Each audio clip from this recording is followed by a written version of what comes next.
দিন দিন সোনালী আঁশ পাট চাষে আগ্রহ হারাচ্ছে জয়পুরহাটের কৃষকরা। অথচ একসময় দেশের প্রধান অর্থকরী ফসল ছিল পাট।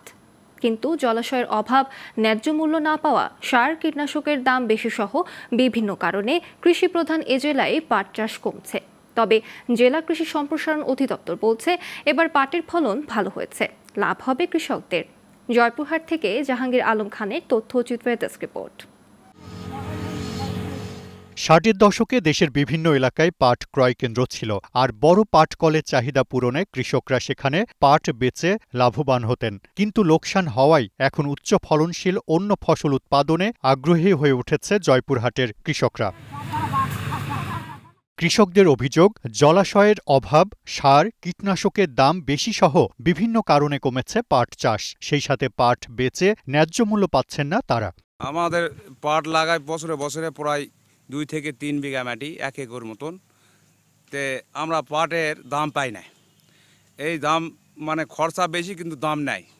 তো এইভাবে যদি চলতে থাকে তাহলে এই পাট চাষিরা কিভাবে আবাদ করে? পাট ফলনও আছে, পাট ফল মোটামুটি ভালোই, কিন্তু পাট ডুবা জায়গায় নাই, ন্যায্য মূল্যে পাচ্ছি না, পাটের দাম নেই, এজন্য আমাদের পড়তে হচ্ছে না।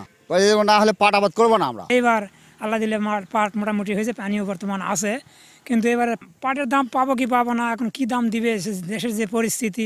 পাট চাষিরা লোকসানের কথা বললেও তা মানতে নারাজ জেলা কৃষি সম্প্রসারণ অধিদপ্তর। তাদের দাবি, এবারও পাটের ফলন ভালো হয়েছে, লাভ হবে কৃষকদের। এখন পর্যন্ত পাটের আমরা 135 হেক্টর পাট কর্তন হয়েছে এবং আমরা দেখতেছি যে ফলন 13.83 বেল পার হেক্টর, অর্থাৎ পাটের এবার ফলন বেশ ভালো। আমরা আশা করতেছি যে পাট চাষিরা এবার পাট আবাদ করে বেশ লাভবান হবে। গত মৌসুমে এ জেলায় ৩,৫৭০ হেক্টর জমিতে পাট চাষের লক্ষ্যমাত্রা নির্ধারণ করা হলেও আবাদ হয় ৩,১১৮ হেক্টর জমিতে, আর চলতি মৌসুমে ২,৮৮০ হেক্টর জমিতে পাটের আবাদ হয়েছে। Global television news desk.